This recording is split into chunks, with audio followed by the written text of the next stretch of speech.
گنرال полковник رستم نظرزاده رئیس کمیته ولایت‌های فوق‌العاده تاجیکستان روز 26 ایول در نشست خبریش گفت در نیمه اول سال 2022 در جمهوری 606 حادثه فوق‌العاده طبیعی به قید گرفته شده است. از این حوادث به اقتصاد کشور 15 میلیون و 583 هزار و 300 سومونی ضرر رسیده. 8 نفر به هلاکت رسیدند. از اینا 2 نفر در نتیجه آمدن سیل‌ها، 2 نفر در ترمه، 2 نفر در ریزش سنگ و 2 نفر دیگر هنگام رعد و برق. گنرال نظرزاده گفت در همین دوره سال 2021 در تاجیکستان 299 حادثه و حالت‌های فوق‌العاده دارای خصوصیت طبیعی داشته به قید گرفته شده بود که آن حوادث به اقتصاد کشور به مبلغ 111 میلیون و 42 هزار و 500 سومونی ضرر رسانیده است و سبب مرگ 22 نفر شده بود.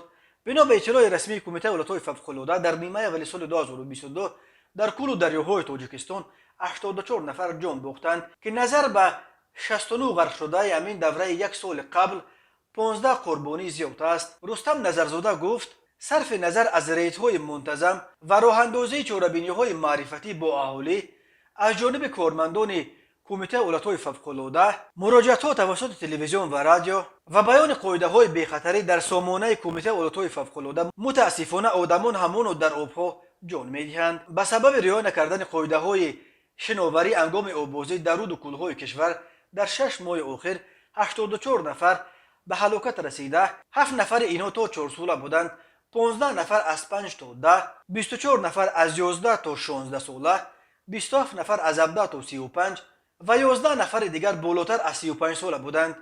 گفت رهبر کمیته ولایت‌های فوق‌العاده. گنرال نظرزاده همچنین گفت که این سال بر اثر ولایت‌های فوق‌العاده 88 خانه استقامتی، 179 انشاءات یاری رسان، 2 بنای مکتب تحصیلات عمومی و مؤسسه تا مکتبی، 17 پول، 107 هکتار زمین کشت و 298 کیلومتر روی موشنگر ضرر دیدند. رئیس کمیته ولایت‌های فوق‌العاده همچنین گفت موافق تحلیل‌ها معین شد که 42.7% سیل‌ها در نویه اشت، عینی، باباجان غفورов، دیوشتیچ، درواز، نورآباد، شهرهای ترسونزاده، پنجکند و دوشنبه به قید گرفته شدند.